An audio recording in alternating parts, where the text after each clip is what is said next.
आज के वीडियो में करेंगे हम question number 4 HC Verma book का चैप्टर नंबर 1 का ऑब्जेक्टिव टाइप क्वेश्चन है। ये क्वेश्चन है और डायमेंशन लेस क्वांटिटी।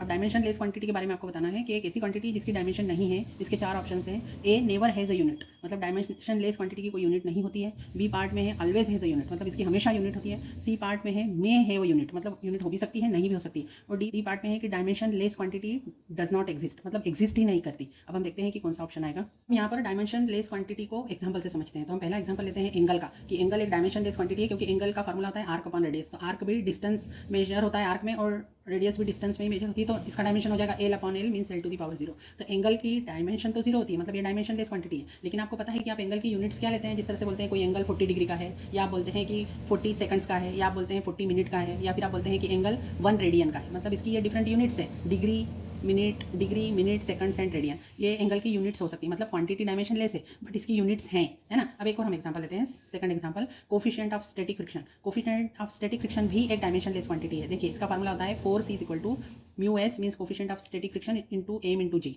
तो mu S is equal to जाएगा एफ अपॉन एम जी। तो ये भी फोर्स है और नीचे भी फोर्स है, तो ये डायमेंशन लेस क्वांटिटी है। डायमेंशन लेस क्वांटिटी है, साथ में कोफिशिएंट ऑफ स्टैटिक फ्रिक्शन की कोई यूनिट भी नहीं होती है ना। तो मतलब डायमेंशन लेस क्वांटिटी है ऐसी क्वांटिटी जिसकी कोई यूनिट नहीं है। डी डायमेंशन लेस क्वांटिटी है जिसकी यूनिट है। तो अब हमारा ऑप्शन क्या आएगा। देखिए डायमेंशन लेस क्वांटिटी की नेवर हैज़ अ यूनिट, नहीं, यूनिट होती है। हमने देखा अभी एंगल की यूनिट है। ऑलवेज हैज़ अ यूनिट, नहीं, एंगल की यूनिट है लेकिन कोफिशिएंट ऑफ स्टैटिक फ्रिक्शन की यूनिट नहीं है, मतलब ऑलवेज तो होती नहीं है, तो बी भी नहीं आएगा।